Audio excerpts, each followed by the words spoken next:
All right, so this episode is another in-depth episode. We're on the last of the Christopher Nolan Dark Knight trilogy, and it's The Dark Knight Rises, which was out in 2012, which is now many years ago.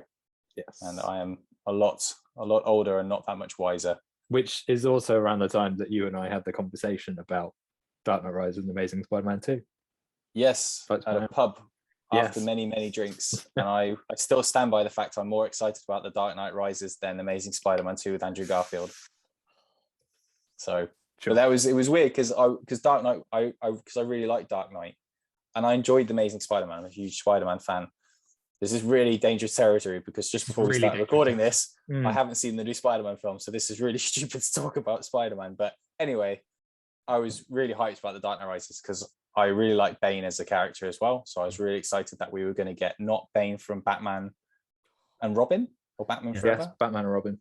Batman and Robin, and I was like, oh, that Tom Hardy Bane looks awesome, and I really enjoyed The Dark Knight. So I thought, right, this is going to be great. And I wasn't as hyped for The Amazing Spider-Man 2, but you were, Nick, because Andrew Garfield was in it, and you love Andrew Garfield Spider-Man. Whether he is in the new Spider-Man, I don't know.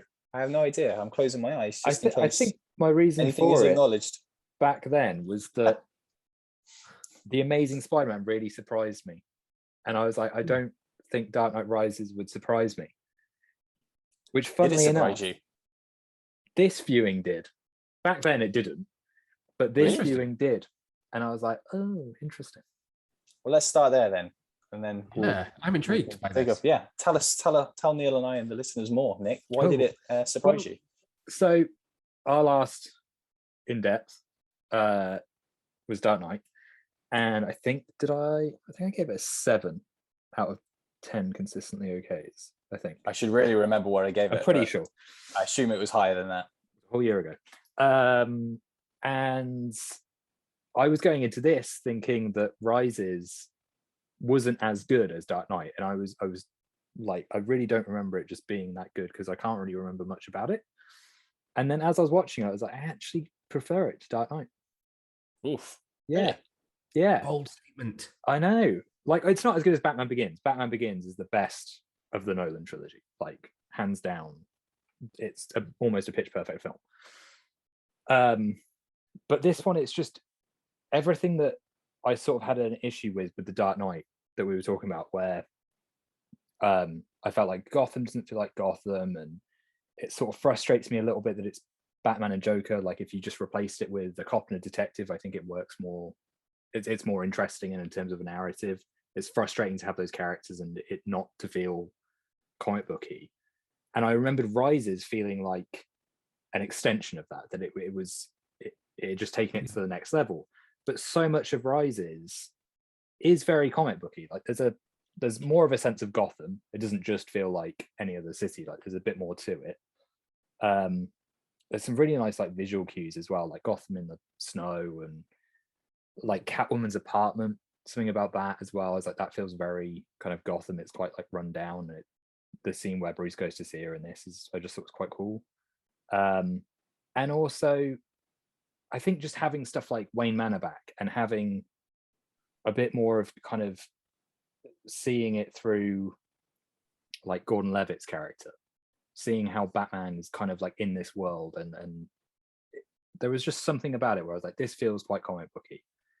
And I've still got an issue with it. Like, I still think I think the film's too big in terms of its narrative, but definitely I think the things that it does right in terms of the comic book stuff grabs me more than The Dark Knight did, because The Dark Knight just clashed a lot on the last watch, whereas this, I went in thinking, oh, it's not going to be as good, and then I was actually like, oh, I really like that.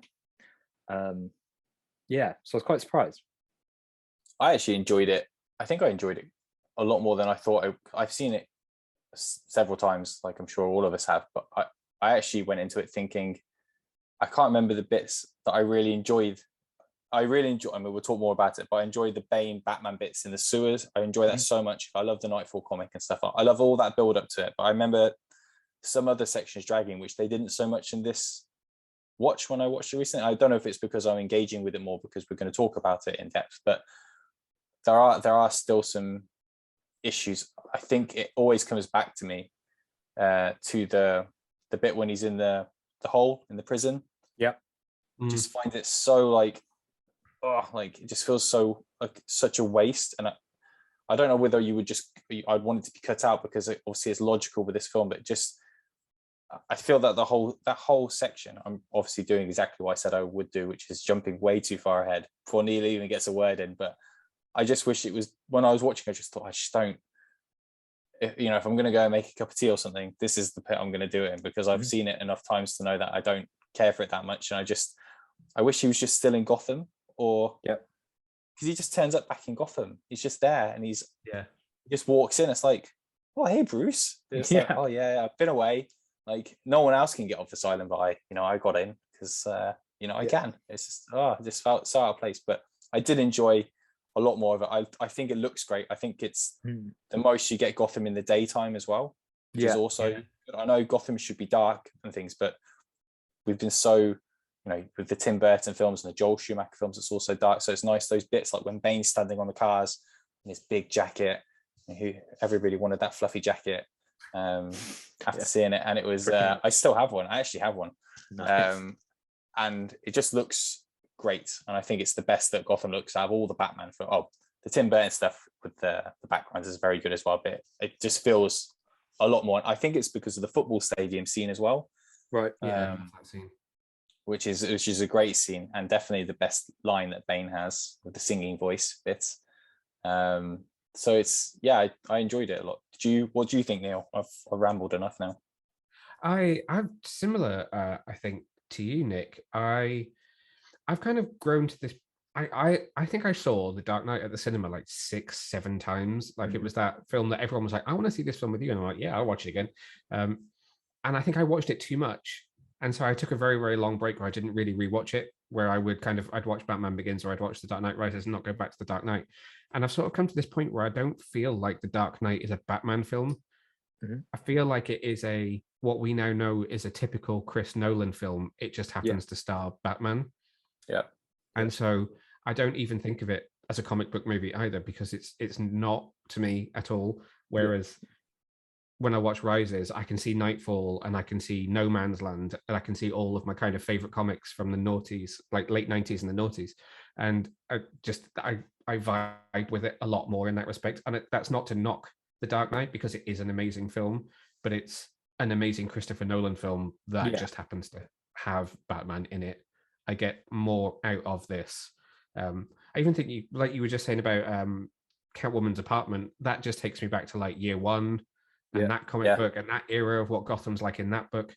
I just feel like you can feel the influences on Rises a lot more than you can with The Dark Knight.